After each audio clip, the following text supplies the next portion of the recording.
Asseyez-vous pour quelques minutes. Parce que nous allons prier pour vous. Et je vais vous donner le verset de l'année. Je vous donne le verset de l'année. Ouvrez votre Bible dans le livre des Psaumes. Je vous donne le verset de l'année. Tout le monde va lire le texte. C'est le psaume 29, verset 11. Psaume 29, verset 11. Est-ce que vous le trouvez? Psaume 29, verset 11. Soyez bénis et fortifiés de Dieu pour l'année 2024. Soyez richement bénis. Soyez fortifiés grandement de Dieu pour le nouvel an. Dis-nous recevoir, mes amis. Est-ce que nous recevons la bénédiction de Dieu? Psaume 29, verset 11, c'est votre verset pour l'année. Lisez-le chaque jour, répétez-le. L'Éternel donne la force à son peuple. L'Éternel bénit son peuple et le rend heureux. Mon recevoir. Encore une fois, l'Éternel,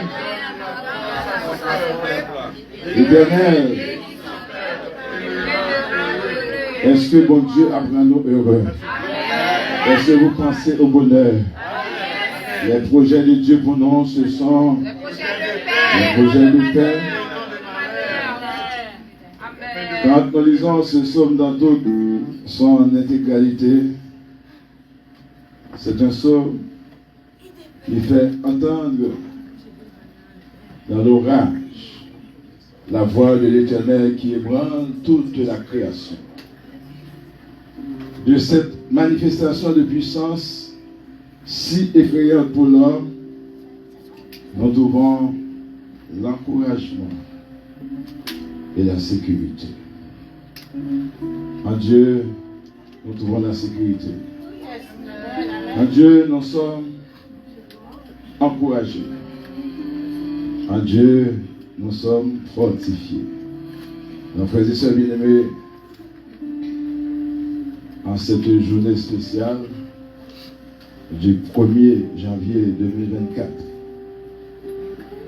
nous nous réunissons avec gratitude de la maison du Seigneur pour accueillir avec contentement, avec joie, la nouvelle année qui se dévoile devant nous. N'est-ce pas que nous respirons, frères et sœurs? Est-ce que nos membres fonctionnent comme il faut? Est-ce qu'il y a des nerfs? Est-ce que vous pouvez encore faire des mouvements? Et dans cette période de transition, la parole de Dieu nous offre une promesse pleine d'espoir et de certitude. Le psaume 29, le verset 11, nous dit: l'Éternel donne la force à son peuple. L'Éternel bénit son peuple et le rend heureux. L'Éternel donnera de la force à nous. Nous sommes le peuple de Dieu. Vous êtes la prunelle des yeux de l'Éternel. Frères et sœurs, l'Éternel bénit son peuple par la paix. Dans votre foyer, prononcez la paix dès maintenant. La paix dans la famille. La paix sur vos enfants. C'était le mot utilisé par Jésus après sa résurrection. Il rentre dans la salle, il disait aux disciples que la paix soit avec vous. Je vous souhaite la paix, le bonheur, la santé, la guérison, la source de notre force. C'est Dieu. Le psalmiste nous invite à méditer sur la source de la force. Le vent, c'est une grande force. Mais Jésus avait le contrôle du vent, n'est-ce pas vrai? L'eau, c'est une autre force. Jésus a le contrôle de la mer. Quand les flots de la mer mugissent et que se soulèvent jusqu'à faire trembler, il vient comme le fleuve. Quand les disciples étaient tourmentés face au naufrage, ils avaient eu peur. Ils ont crié haut et fort: Jésus, aie pitié de nous. Jésus, qui a le contrôle de la nature, il disait, il s'adressait d'abord au vent. Il lui dit: tais-toi. Et la mer, silence. les deux plus grandes forces de la nature. Le vent fait des ravages. Quand il y a une tsunami, l'eau fait des ravages. Dans notre vie, souvent, il y a de grands mouvements. Il y a l'eau qui déborde. Il y a des mouvements auxquels nous ne pouvons même pas les contrôler. Mais gloire à Dieu pour Jésus qui nous donne, qui a le contrôle du vent. Et dans Isaïe chapitre 43, la parole de Dieu nous dit, si nous traversons les grandes eaux, les fleuves, ne nous submergeront pas. Et s'il y a des vents impétueux, nous ne devrions pas avoir peur. Parce que notre Sauveur, il a le contrôle du vent. Quel que soit un vent qui va venir pour secouer la ville, sachez ce matin, à l'aube du 1er janvier 2024, que Jésus a le contrôle. Amen. Le vent qui bouleverse vos enfants, Jésus va s'adresser à ce vent. Et pour qu'il dise, vent, tais-toi. Le vent, c'est la source de l'agitation. Mais Jésus a son contrôle. En tant que peuple de Dieu, frères et sœurs, notre force ne réside pas dans nos propres capacités. Mais notre force est en Dieu, n'est-ce pas vrai? Qui est-ce qui compte crier au yo? Qui peut interpréter les larmes qui coulent de vos yeux? Anne avait des larmes qui coulaient de ses yeux. Et Cana ne pouvait pas la soulager. Et Cana n'avait même pas compris les souffrances là. Mais Dieu les a compris. Je vais vous dire ce soir, Dieu comprend vos souffrances. Dieu comprend vos douleurs. Il a aussi la solution. Pas une solution, il a la solution. Vous qui avez été malade en 2023, déclarez sur vous maintenant la guérison. Déclarez sur vous la guérison. Vous qui avez perdu votre emploi, déclarez par la foi que la terre est à Dieu et tout ce qu'elle enferme, le monde et ce qui l'habite. Les administrations sont à Dieu. Le plus grand gestionnaire, c'est Jésus. C'est lui le directeur des ressources humaines. C'est lui qui peut vous passer des entrevues. Et c'est lui seul qui va comprendre vos faiblesses. Et c'est lui seul qui peut vous bénir en abondance. Répétez avec moi, la force est en Dieu. La puissance de Dieu est extraordinaire. C'est pourquoi il est si fort. Chers amis, cette nouvelle année, abordons chaque défi en nous appuyant sur la force que Dieu offre gracieusement. Il y aura des défis. Le chef du gouvernement fédéral annonce déjà que les choses peuvent être plus difficiles. Il va y avoir de l'inflation, il va y avoir des problèmes économiques. Les prix vont grimper. Quand les flots de la mer mugissent et que se soulèvent jusqu'à faire trembler la montagne. Il est un feu. Le Seigneur vient à votre secours, mais vous avez besoin de gérer vos finances aussi. Frères et sœurs, ne gaspillez pas les bénédictions de Dieu. Amen. En dépensant, il faut réfléchir. Achetez ce que vous avez besoin. Achetez selon les besoins et non selon les désirs. Les besoins doivent être satisfaits. Les désirs viendront en second lieu. Il faut satisfaire les quoi? les besoins. Il ne faut pas gaspiller les bénédictions de Dieu. Nous accueillons cette année avec joie. Qui est-ce qui a accueilli l'année avec joie? Avec force, frères et sœurs. Dans notre faiblesse, il y a une force que le monde ne voit pas. Le médecin, avec toute son intelligence, il voit le résultat de l'examen. Ce qu'il a vu est réel. Mais ce n'est pas le dernier mot, parce qu'il ne peut pas avoir le dernier mot. Non. Le médecin avait dit à notre frère qu'il lui restait quelques années à vivre. Mais Dieu a changé l'ordre des choses. Donc, sœur Sonia, et elle est passée en 2010. Il n'y avait pas eu d'espoir pour sœur Henri-Denise. On n'a même pas voulu l'accepter en soins intensifs. On comptait l'amener à la morgue. Sœur Henri-Denise, faut-il camper pour Dieu l'a ressuscité. Béni soit l'Éternel. 13 ans après, elle vit encore.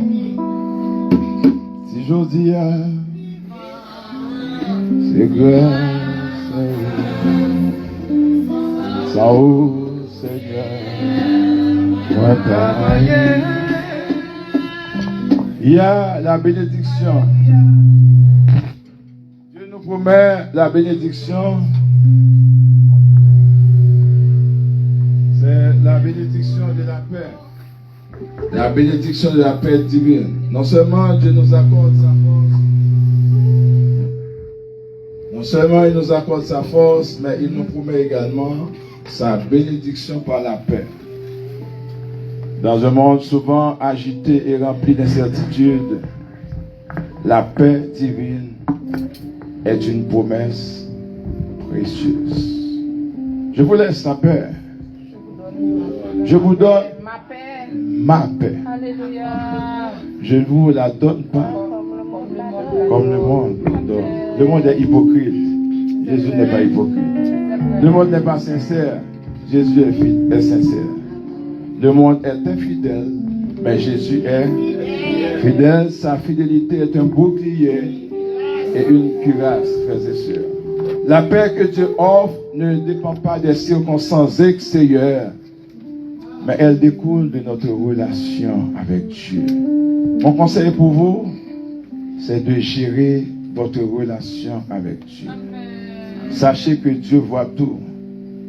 Il peut voir la fourmi noire qui marche dans le noir et sur le rocher noir. Puissions-nous chercher cette paix qui surpasse toute compréhension, sachant qu'elle gardera nos cœurs et nos pensées en Jésus-Christ. Ne craignez rien, que votre cœur ne se trouble point et ne s'alarme point. Croyez en Dieu et croyez en son Fils Jésus-Christ. Frères et sœurs, il peut y avoir des tempêtes, mais sachez que Dieu est plus fort que les tempêtes. C'est ça, ouais? Il est inévitable que tout au long de cette nouvelle année, nous fassions face à des tempêtes dans nos vies. Cependant, la promesse de Dieu demeure inaltérée. Sa force n'est pas vaincue par les vents contraires. Il peut y avoir des vents contraires. Sortez espérer, ce n'est pas l'écrivain. Sortez attendre, ce n'est pas l'écrivain. Mais sachez que Dieu n'est jamais en retard. On nous dit, bon Dieu n'est jamais en retard.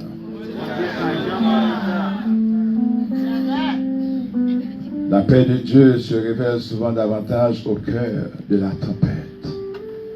Dans mi-temps, gros en mer, à tempête, moi t'es sans secours, t'es perdu, sans la foi, sans lumière, tout à coup. Jésus est venu. Il dit, ne crains point. c'est moi. N'ayez pas peur. Il disait aux disciples, n'ayez pas peur.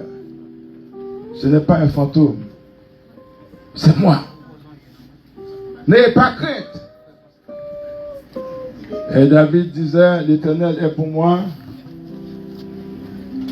Je ne crains rien que peur. Répétez encore, l'Éternel est pour moi. Je ne crains rien que peur. Donc que notre foi, frères et sœurs, s'enracine profondément dans cette vérité. Car la force que Dieu nous accorde n'est pas une simple résistance, mais une capacité de surmonter et de grandir à travers les défis. Pas peur des défis. Parce que mon Dieu a relevé des défis. Sous soif, dans mon sèche, levez-moi vers le ciel. Dieu nous donne la paix qui surpasse toute intelligence et tout entendement. La paix de Dieu n'est pas une simple absence de conflit, mais une présence réconfortante au milieu des tourments, au milieu des troubles. Cherchons cette paix, frères et sœurs, qui même dans l'adversité demeure inébranlable. On dit la paix de Dieu est inébranlable. Que cette paix qui surpasse tout entendement humain soit le pilier de nos vies, nous guidant dans nos décisions et illuminant notre chemin. L'Éternel est ma lumière et mon salut. De qui aurais-je crainte? L'Éternel est le soutien de ma vie. De qui aurais-je peur? Quand des méchants s'avancent contre moi pour dévorer ma chair, ce sont mes persécuteurs et mes ennemis qui chancellent. Et donc, frères et sœurs, alors que nous entrons dans cette nouvelle année, que nous le fassions avec une confiance renouvelée à la force de Dieu qui nous soutient et à la paix divine qui nous guide. Quittez Dieu, conduire dans la vie chaque jour en montagne, en étoile et repos et la vie accepter volonté de Dieu.